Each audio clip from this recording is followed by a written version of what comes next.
Are you a middle manager? Many of us don't like to think of ourselves that way, but if you're responsible for managing up and down, you're likely a middle manager. This week, I'm talking with Jeff Sigel, author of the book The Middle Matters, a toolkit for middle managers, about the crucial role of middle managers. He argues that middle managers are actually doing three roles at once: doing, leading, and influencing, but they're not often given proper guidance on how to effectively perform or balance these roles. Here we talk about the challenges facing middle managers and what you can do to become a more confident, effective leader. Thank you so much, as always, for listening. Welcome to the Impostor Syndrome Files. My name is Kim Meninger, and as an executive coach and former high-tech leader, my personal mission is to help professionals overcome imposter syndrome so that you can advance your career with confidence. Each week, I interview a new guest who brings a powerful perspective to this conversation, including personal stories, best practices, and new insights. The more we talk about this issue, the more we destigmatize imposter syndrome, recognize that we're not alone, and empower ourselves to access the tools and resources that can help us and those around us. Thank you so much for listening and for sharing with others you think would benefit from this conversation.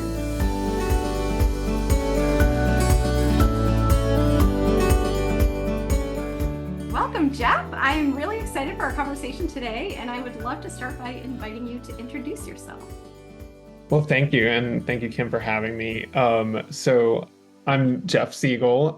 I have spent most of my career as a food marketer, and then sort of later in my career became sort of more of a strategy guy and so forth, at companies like Nabisco and Hershey and Cracker Barrel and so forth.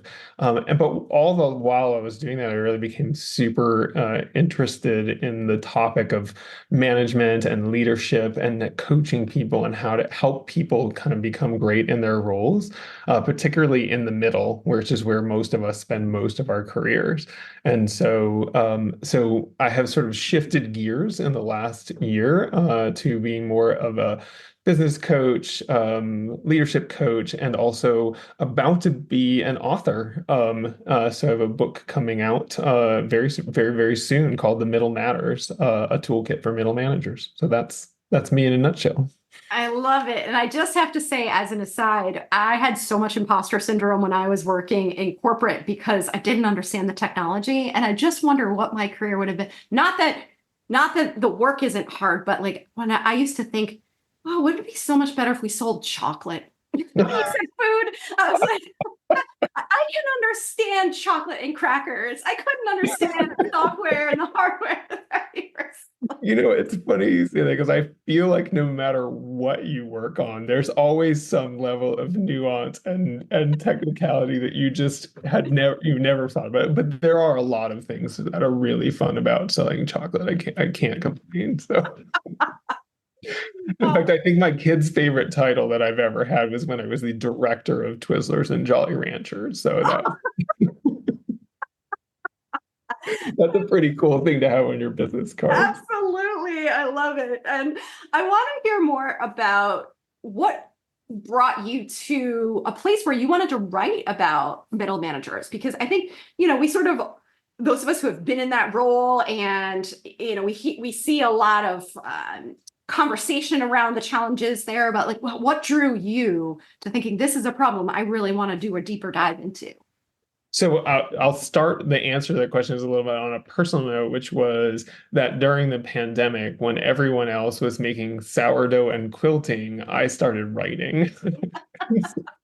So I became really interested in writing and was writing some fiction, and we won't go into that. But about a little over a year ago, when I was still in my corporate role at Cracker Barrel, I was kind of like the go-to non-HR guy that got invited to the trainings that they would do for middle managers, basically within the company, to talk about things like building trust with your team or how to apply sort of strategic thinking on a day-to-day basis or whatever. And so I was doing that, and it was really interesting when I would do those trainings, to sort of talk to people and realize that a lot of the time people feel lost in this middle manager role. In fact, many people are sort of like me, sort of became a middle manager because you were a good doer. You were good at doing something, and suddenly you were promoted. And now that you're now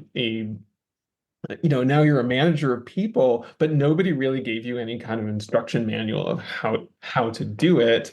And it's really interesting because I mean, there's lots of things that you have to learn in order to be a great leader and so forth. But there are a lot of things that are actually really just sort of just things that if you just knew, you would know. You don't really need to spend a lot of time. Like for me, the biggest one I always said was, when I was giving these trainings, I said, if you take nothing away from this training, the most important thing I want you to remember is that your one-on-ones with your direct reports are the most important meetings you have in a week, because that's how you create a connection with your people and connect them to strategy and the why we're doing what we're doing and so forth, which is a really I mean, it's sort of, maybe, I don't know, it might sound sort of obvious to some people, but it actually turns out to be not that obvious. But it's one of those little things that if you just tell somebody, they go, oh, and I can't tell you how many times people after the presentations would be like, oh, I set up meetings with my direct report after after your presentation. I'm like, oh, good, and so there's a lot of little things like that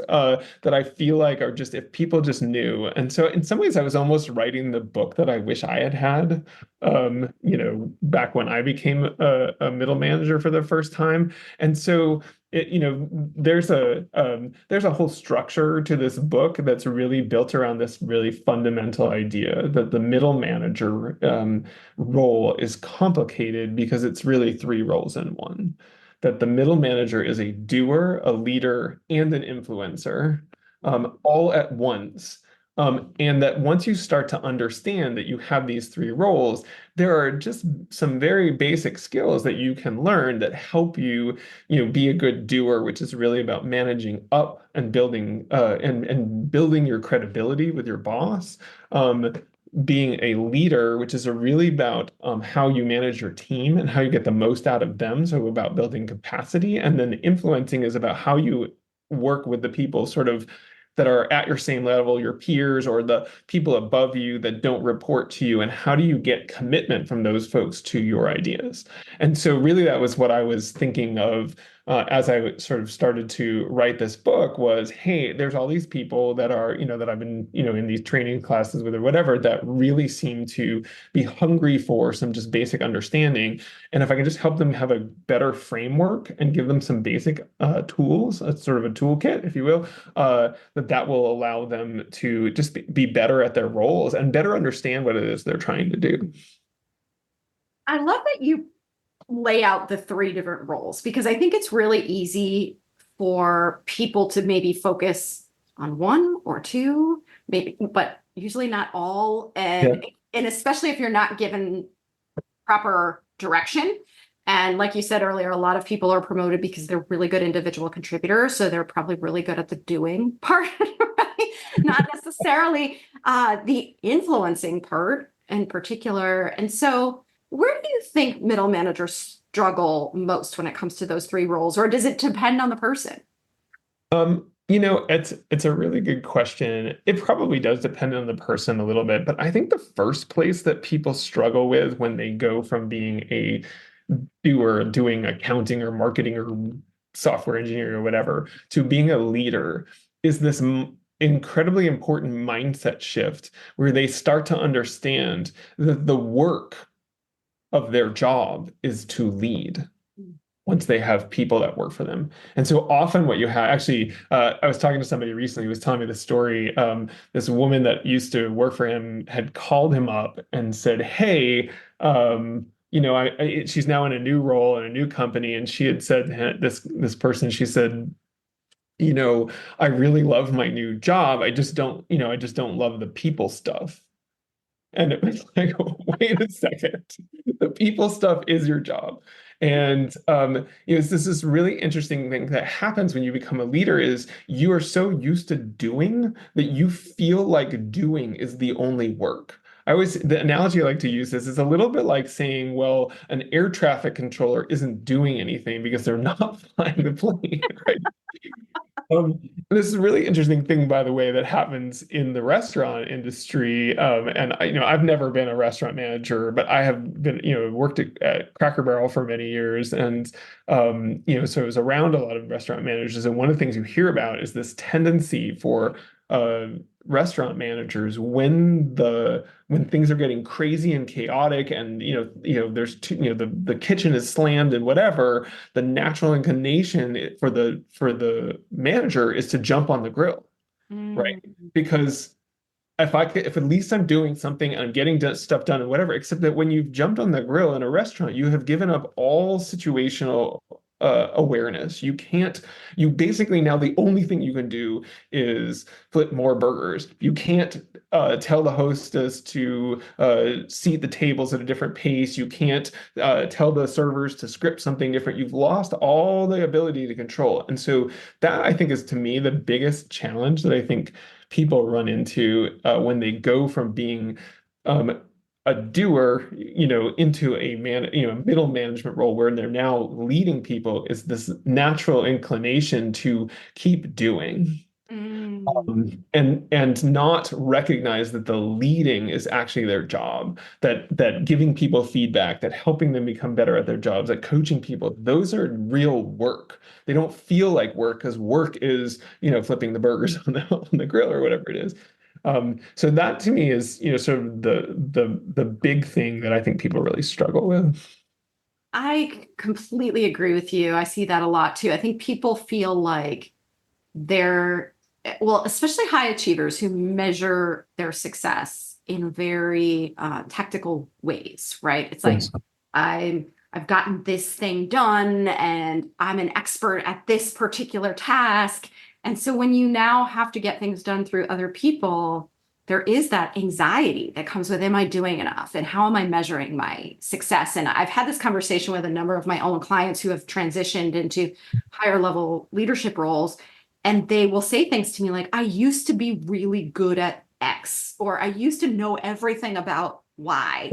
Right. And you have to talk about, like, you need new metrics, right? You cannot measure your success by the old ways of doing things. Right. Well, it's interesting that you say that, because I would say for me, when I feel like I really started to become a better leader was when I started to manage functions that I knew nothing about. Hmm. Because I think when you are managing a function that you were like, I used to be really good at that, the tend that sort of pull to get right back in the fray and do it, because that's what you're comfortable with. I know how to do it. And also you're looking at people who are junior and who are still learning and whatever, and you're saying, I could do it better than they can. And that kind of thing is, you tend to leap in and start to try and do. And doing it, I'm guessing you've read this book, but you can let me know if you're not there. There's a book called Multipliers Oh, by yeah. Liz Wiseman. Mhm. And she has this amazing analogy for she talks about multipliers, people who get a lot out of their teams. She talks about diminishers, people who sort of don't get very much out of their team. And she has this amazing analogy that she uses for the diminisher, which is one brain, many hands. And I have always felt like that was just this incredible, like that is exactly the problem that happens when people are sort of trying to lead by doing through others, as opposed, I'm trying to basically, I call it marionette the hands of all these other people that are around me, as opposed to actually sort of leading, which is really about how do I really tap into all these brains that I have? How do I get them to really think and do? And it's a tough thing, right? Because it's a leap of faith, right? You have to actually give up and be willing to let things not be perfect the way you could do them, so that your team can actually elevate up. And it's this sort of counterintuitive thing of where you kind of go, if I do it, it's going to get better, or it's going to be better. And that is actually backwards. I'm sure you've seen this, right? When the leader is doing, or intervening too much. The team literally just throws up their hands and says, I can never get this right. Every time I bring it to you, it's wrong. So you know what I'm going to do? I'm just going to bring you crap and let you, you go ahead, knock yourself out, redo it. And but why should I spend 10 hours making it perfect if you're just going to redo it? And the problem is that the team never learns when when you aren't in there, when you aren't there coaching them as opposed to trying to do for them. They never learn. Yeah, like the concept of learned helplessness comes to mind when you say that, right? Like they just become dependent on you Yeah. because they know you're going to do it. You're going to do it better, quote unquote, right? And so there's no point in even figuring out how to do it or investing the time.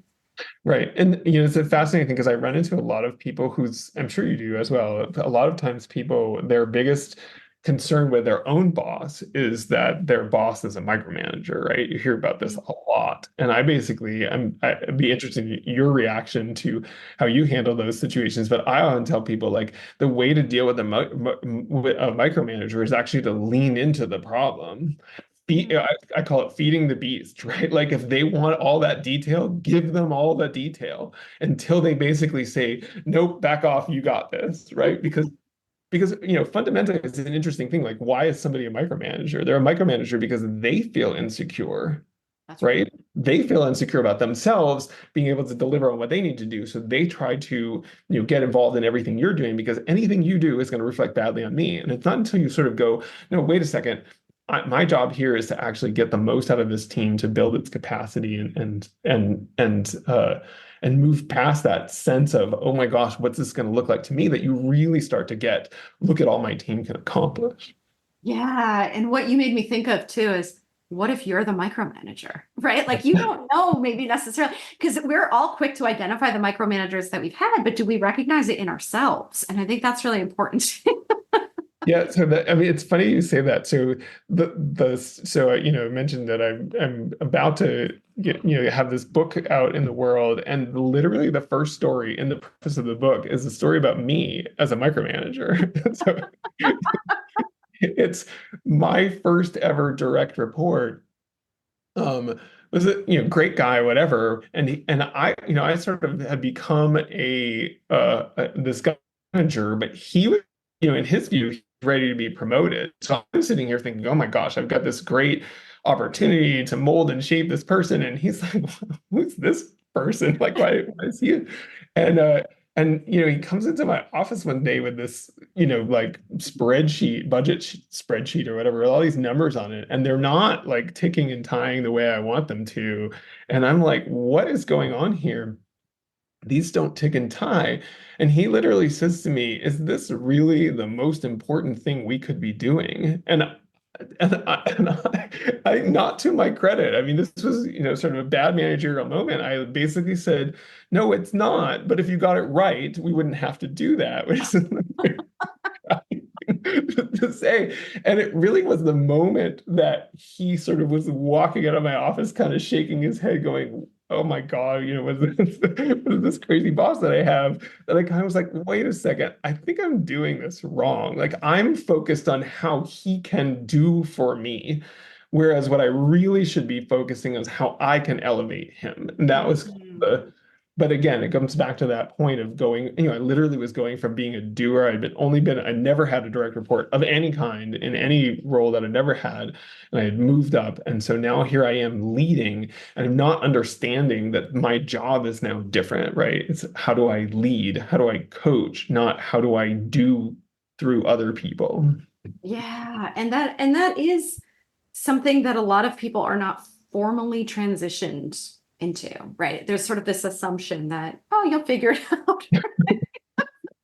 Exactly. And I think, it's interesting because I've actually had a lot of conversations over the last couple of months with HR people about why that happened. So why that companies essentially put people in these leadership positions because they were great at doing something. They make them a leader, and then they're like, good luck. Um, and why do they do it? And so it actually turns out to be there's a couple of things going on there. One is a lot of companies do give some kind of training on being a new manager, but it's sort of like when you're a new anything, like you get training, at the very beginning, the first time you've never done it before and whatever, that in some ways the training is not that valuable because you don't understand. It's like it's so theoretical. I don't know what to do with this, right? So that's the first thing. The second thing that's really interesting is actually an economic issue, which is in a large company, at least, you often have so many middle managers that it is just too expensive to train them.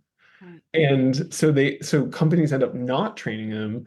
And it's sort of it's interesting there's an interesting question of, is that actually the right,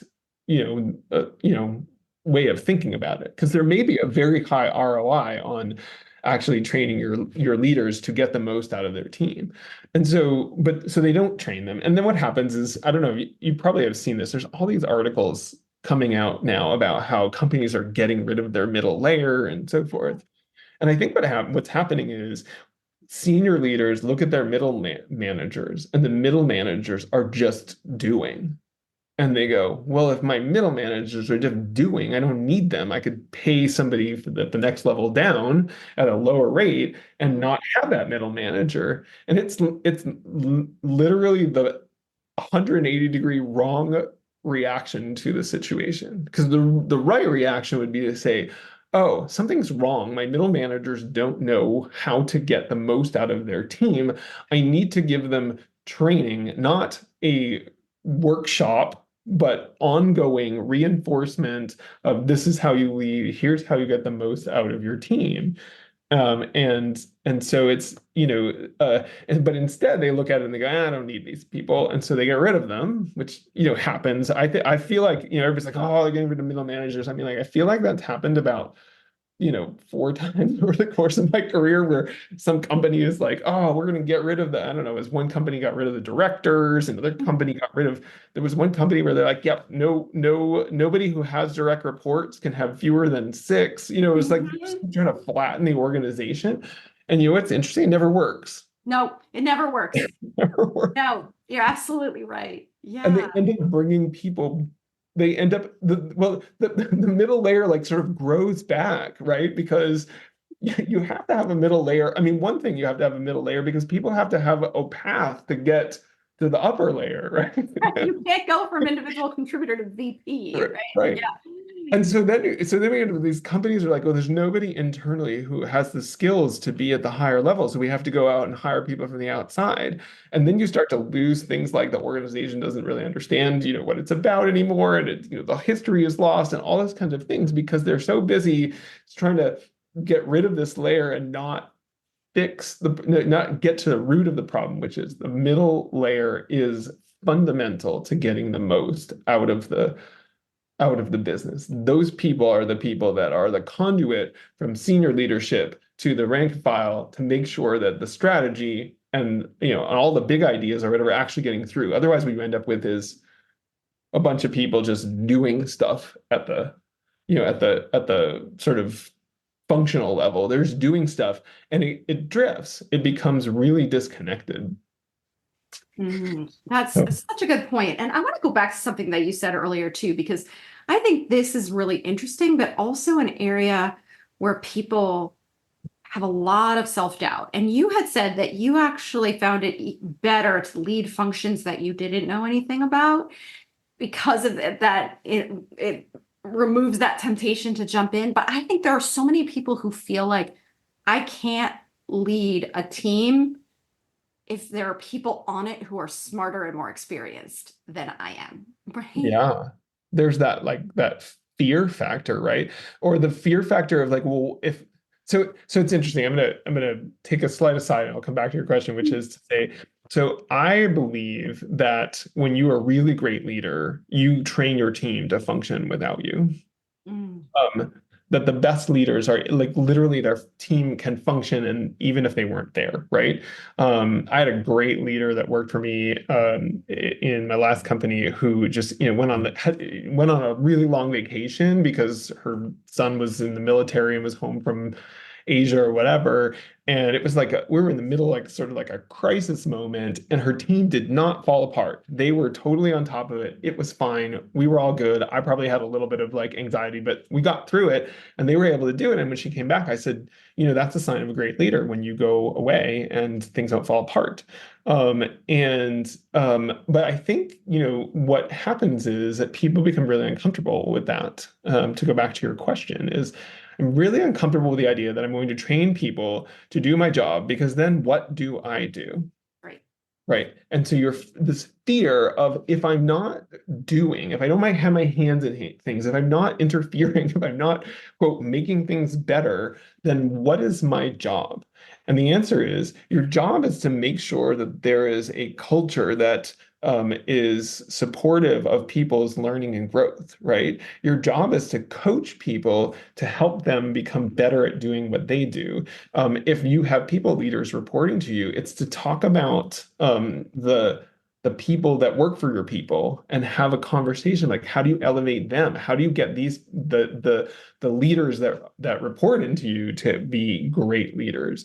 It's also about spending your time, clearing away obstacles, making it easier for your people to do the job, doing all that influencing work that we haven't talked about yet of how do I get, more resources for my department, or how do I take some big idea that I had that nobody else has been able to do for, sometimes decades, and basically say, I think I want to take this on. And if you elevate yourself, because your team is great, you actually have time to do all those things, and that's when the really cool stuff starts to happen. And so back to your question was about people feeling like, oh well, there's somebody somebody smarter than me or whatever. It's like that's awesome because they are the people that are going to free up your time to do the things that are going to make your team even more impactful and more powerful. And that's how just if you're thinking about it in terms of your own career growth, that's how you grow in your career, is not by being really great at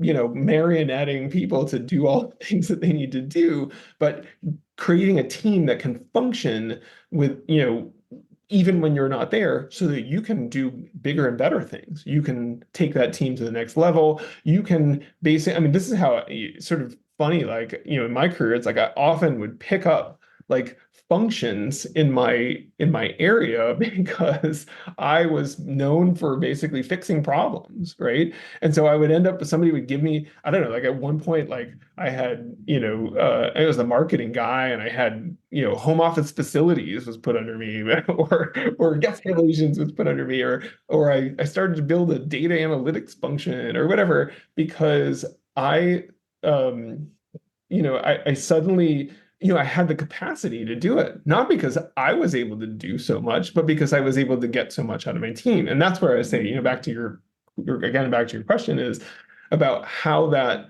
happened. Well, the more I had people under me who knew more than I did about what they did, the less I was likely to get sucked into those weeds, and the more I stayed at that higher level. Yeah, and I think that is such an important point because I go back to your flipping burgers analogy. You're flipping burgers, you're not thinking bigger picture, right? You're not building those relationships, you're not thinking more strategically. And that's the opportunity. And I think if you're thinking about it as either I'm adding value through doing or I'm not doing anything at all, Right. and you're always going to be feeling like you're not earning your keep or whatever it is, right? As opposed to looking at it as, no, actually, there are all these other things that my team can't do Right. that I can be doing if I can get out of their way and take the obstacles out of their way, right? Yes. It's a mindset shift.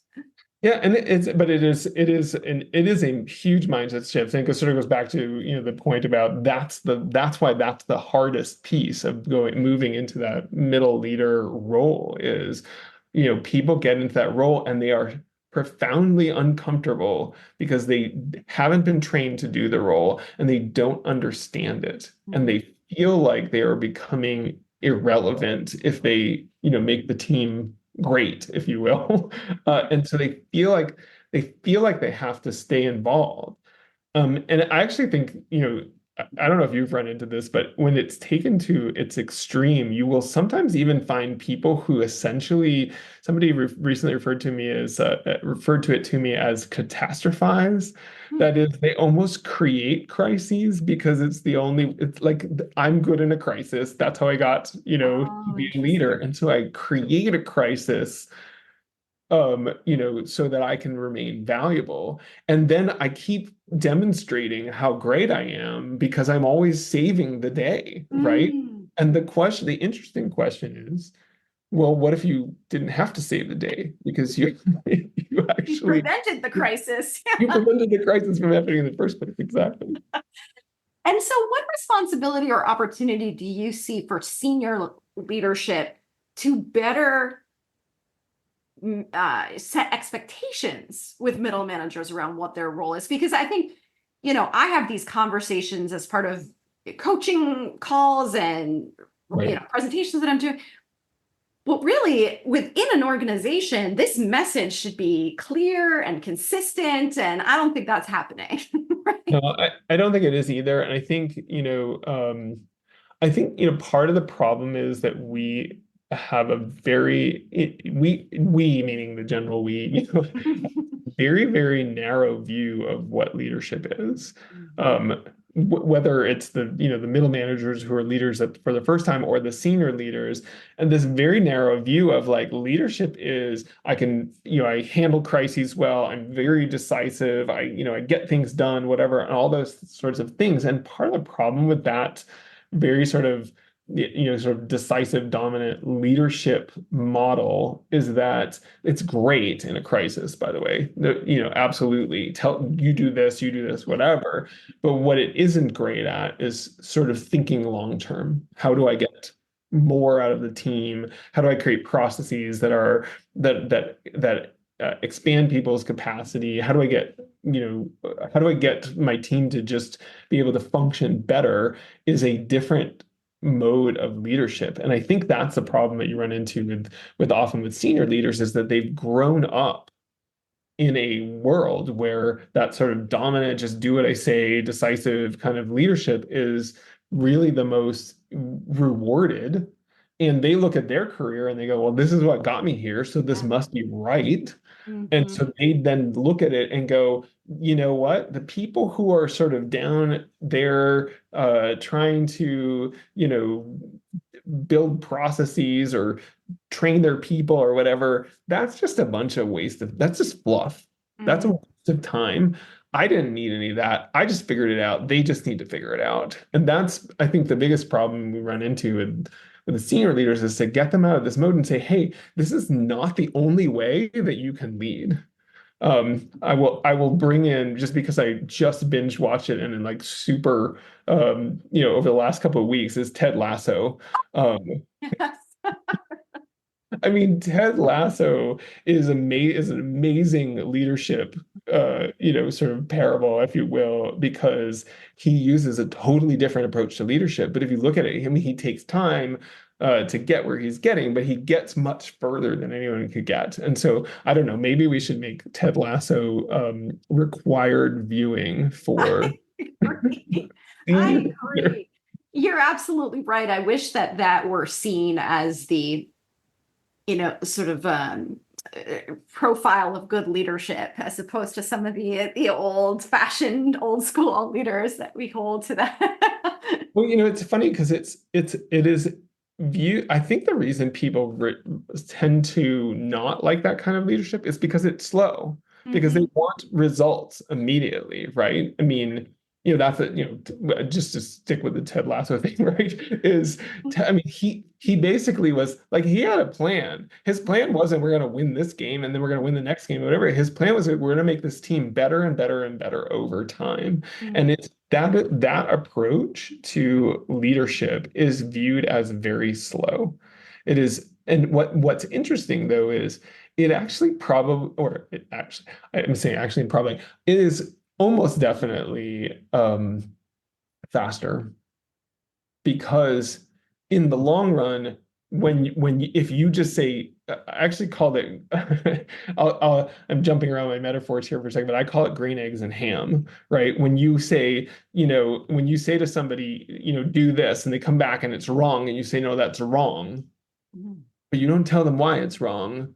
It's a little bit like saying, well, do you like it on a plane? No. Do you like it that sort of like, just do it right. You should just get it right. And you should know better, and whatever is very unproductive thinking, and actually slows down progress, because the team is actually, they're just guessing. And when you're just guessing, and sometimes you hit and sometimes you miss, you have no way of knowing whether you're actually improving, you're getting better. And so the next week you ask them to do the same task again, and they're still going to be sort of guessing and trying to figure it out.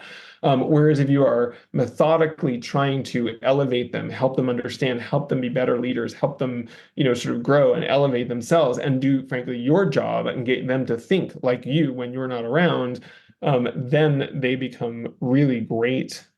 Then they can become really great leaders. And it might take, 6 months, a year, I don't know, 2 years, whatever it is, for them to actually improve.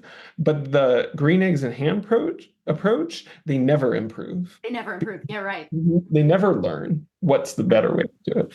That's exactly right. No, I think that's a really good point. And then if you take that approach too, you stifle creativity. People aren't going to take risks. They're going to be afraid of getting their hands slapped and being told that they're wrong. And so they're going to play it really safe, and you're never going to see what's possible. Right. It's funny you say that, because I've had a couple of conversations this week about that very issue of the fact that people will literally stick with the safe approach, even if they don't believe that it's necessarily the best approach, because their feeling is no one ever gets really, disciplined, if you will, or corrected if they just did the same thing everyone else was going to do and it didn't work. So we just sit around and go, oh, I don't know why that didn't work. It should have worked better or whatever. And it's like, well, yeah, but you're basically, you're doing the same thing over and over again with no change in results, which is, I don't know, what that Einstein's definition of insanity. You keep doing that same thing over and over again, but you never sort of change your approach. Is not, that doesn't make any sense, but it is safe. And the way we do end of year reviews and all that kind of stuff would be like, yeah, well, I don't know why that didn't work. It's too bad, but you did a great job and you worked really hard. So, here, have a decent rating, and because I'm not, but if you really wanted to push yourself, you would have said, oh, wait a second, what's the real problem I'm facing? What solutions do I have available to me? And do I need to try something different? Because if I keep doing the same thing over and over again, it's not going to change anything. Yeah. And do you think, I think there's an individual component to this encourage everyone to read your book, because I'm sure it's a really good kind of blueprint for how to think about this. There's the inner work that we have to do, but then there's the context in which we operate. And I would imagine that in some organizations, people will try this out and find my own management team is not allowing me to do what I know needs to be done. And so, how do you know it's time to try this somewhere else? So what you're talking about is a really good point, and it's something I've been thinking a lot about. And I recently wrote an article about this. I called it, I'm not sure I got the name quite right. So I called it Radical, Extreme, Highly Effective Atomic Ownership Mindset. Hit a whole bunch of books there. Anyway, but this idea that what you're talking about is like that in the end of the day, you do not get to choose who your boss is. You don't really get to choose who you work for. You just get to choose how you will work for them. And that, fundamentally you have to start from this idea of like, well, what can, if you, so I think the first question is, if you're in a tough situation, a manager, a toxic environment, whatever it is, to ask yourself, what can I do?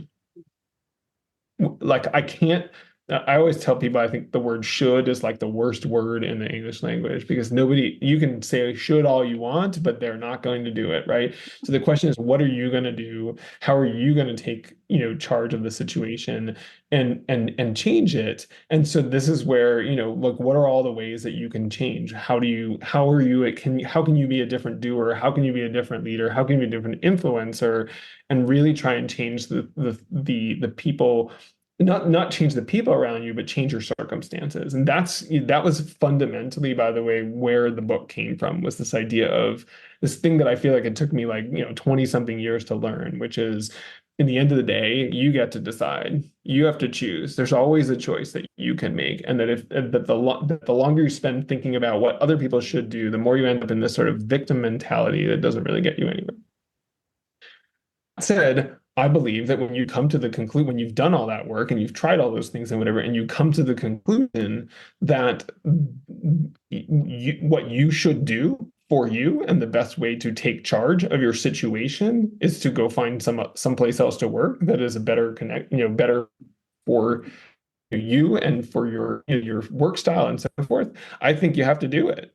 I think you can't, if you find yourself stuck in a role where you are either constantly finding yourself in a victim mentality, or that the role is basically, whether you are accepting it or not, is basically treating you in a way that makes you question your self-worth and so forth, then I do believe that after you try to, sort of say, how do I take charge of this situation, that leaving is always a possibility. But I always like to say to people, before you leave, try taking charge of it. Try thinking about what you can do differently, and get out of that mindset of the shoulds and so forth. I mean, I don't know, we probably all have this. My very first job in sort of the corporate world, I like quit after 3 weeks.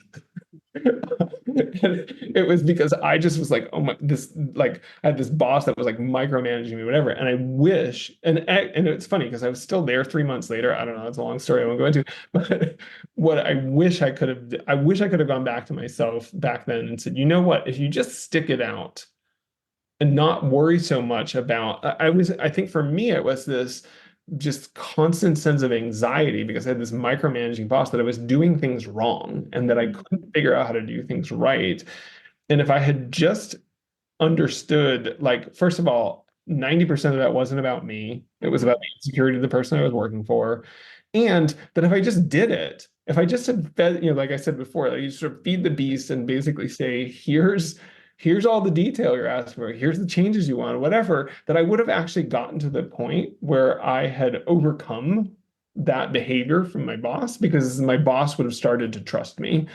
And then at that point, I would have learned so much from that particular boss. I would have learned a ton about marketing and consulting and so forth. But instead, I just, like, I couldn't take it. I was like, this is making me feel terrible. And so I think it's, to me, it's like, how do you take charge of the situation? And if the only way to take charge of the situation is to leave, then leave. But there are lots of things you can probably, in most situations, there are definitely situations where you just got to get out because the atmosphere is just, inappropriate or whatever. But a lot of the time, if you sort of say, well, okay, before I leave, if I could take charge of the situation, what would I do differently? I think it's a really good point, because I always say you're the only common denominator in your career, right? And so if Right. whatever happens, if you practice where you are today, you're just going to have stronger muscles wherever you go next too, right? Yeah. So I think absolutely just thinking about what's within your control. What can you test out here? What can you learn so that you're that much Right. stronger wherever you go next? Yeah, that idea of you can learn something from every boss, I think is a really, even if it's like I'm learning all the things that I'm never going to do when I roll, you're still learning something. So yeah, I completely agree. So Oh my gosh, Jeff, I could talk to you all day, but likewise. I want to make sure that anyone who's interested in finding your book, you connecting, learning more about what you do, that they have access to that. So where can people find you? Yeah, so probably the best way to find me right now is jeffsigel.com is my author site, so super easy there, and you can see all about my upcoming book. Again, it's called The Middle Matters, a Toolkit for Middle Managers, and it is actually probably be released by the time we're on air. So and it is available on Amazon and other places. So. Wonderful. I'll make sure the links are in the show notes for anyone who's interested. And thank you so much, Jeff. This has been such a great conversation. Likewise, I really enjoyed it. Thank you for having me. Thanks so much for listening to the Impostor Syndrome Files. If you would like to continue this conversation in a safe and trusted space, I would love for you to join my virtual discussion group every Thursday at 12 p.m. Eastern. For the past several years, the group has been limited to women, but it is now open, regardless of gender, to anyone who is interested in exploring and troubleshooting common workplace challenges, building better awareness of ourselves and others, and becoming more inclusive allies at work.